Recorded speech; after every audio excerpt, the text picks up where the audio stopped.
جمعية الدعوة والإرشاد وتوعية الجاليات بمحافظة بدر.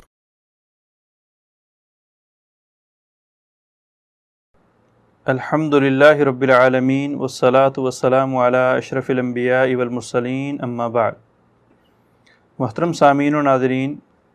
سال کے 12 مہینوں میں سے 4 مہینے عظمت والے، فضیلت والے، حرمت والے ہیں، اور پھر ماہ محرم بالاتفاق ان 4 مہینوں میں سے سب سے زیادہ حرمت والا ہے۔ اور اس مہینے کے اندر شریعت نے ہمیں بالخصوص مختلف قسم کے گناہ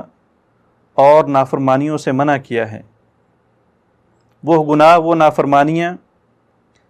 جو دیکھا دیکھی اس مہینے کے اندر کی جاتی ہیں،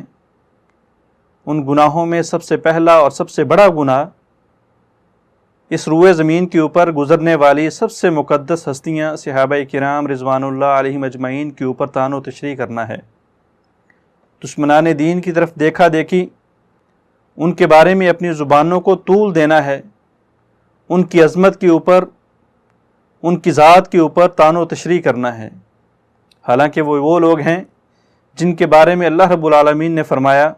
محمد الرسول اللہ، کہ محمد اللہ کے رسول ہیں،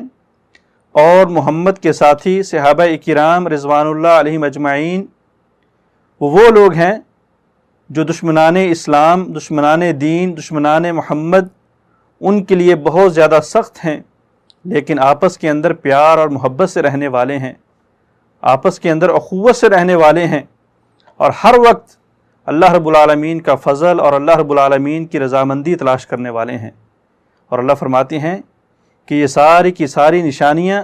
سجدے کرنے کی وجہ سے، رکوع کرنے کی وجہ سے ان کی پیشانیوں کے اوپر عیاں ہیں۔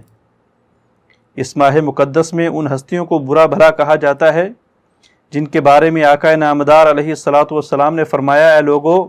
میرے اصحاب کو گالی نہ دیا کرو، اس لیے کہ میرے صحابہ کرام میں سے اگر کسی نے 1 مد جو کا خرچ کیا ہو اللہ کے راستے میں، اور تم میں سے کوئی ایک احد پہاڑ کے برابر سونا خرچ کرے، تو تم تب بھی میرے صحابہ کرام کے خرچ کیے گئے 1 مد کے برابر نہیں پہنچ سکتے۔ تو اللہ رب العالمین صحابہ کرام کے ساتھ محبت کرنے کی توفیق عطا فرمائے۔ اور دوسرا گناہ، ظلم اور زیادتی جو اس ماہ مقدس میں کی جاتی ہے، وہ ہے نوحہ کرنا، پیٹنا، شکوے شکایت کرنا، اللہ کے اوپر شکوے شکایت کرنا، نبی علیہ الصلاۃ والسلام کے اوپر شکوے شکایت کرنا، صحابہ کرام کے اوپر شکوے شکایت کرنا، حالانکہ اللہ کے رسول علیہ الصلاۃ والسلام نے فرمایا کہ 4 کام ایسے ہیں جو جاہلیت والے ہیں لیکن میری امت کے اندر پائے جائیں گے۔ فرمایا الفخر فی الاحساب، اپنے حسب و نسب کے اندر فخر کرنا کہ میں اونچے قبیلے سے ہوں، میں بڑے خاندان سے ہوں، میرا حسب و نسب فلاں کے مقابلے میں بہت بڑا ہے، وہ میرے مقابلے میں حقیر ہے۔ یہ سارے کی ساری چیزیں جاہلیت کے کاموں میں سے ہیں، یہ جاہلیت والا کام ہے۔ اور دوسرا نمبر پہ فرمایا الطعن فی الانساب، کسی کی والدیت کے بارے میں شک کرنا اور اس کی والدیت کے بارے میں شک کر کے اس کو طعنے دینا یا اس کے نسب کے بارے میں باتیں کرنا۔ تیسرے نمبر پہ فرمایا الاستسقاء بالنجوم، ستاروں کے ذریعے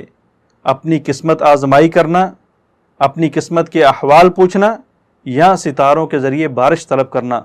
اور چوتھے نمبر پہ فرمایا النیاحۃ، نوحہ کرنا۔ نوحہ سے مراد کیا ہے؟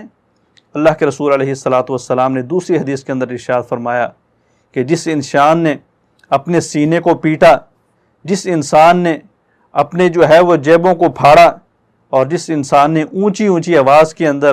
اللہ کے اوپر شکوے شکایت کیے، ایسی ایسی باتیں کی جو زمانہ جاہلیت سے تعلق رکھتی ہیں، وہ ہم میں سے نہیں ہیں۔ اور اللہ کے رسول علیہ الصلاۃ والسلام نے فرمایا کہ جو شخص بھی نوحہ کرتا ہے، یا بالخصوص جو عورت نوحہ کرتی ہے، اپنے بال منڈواتی ہے، اپنے بال اکھیڑتی ہے،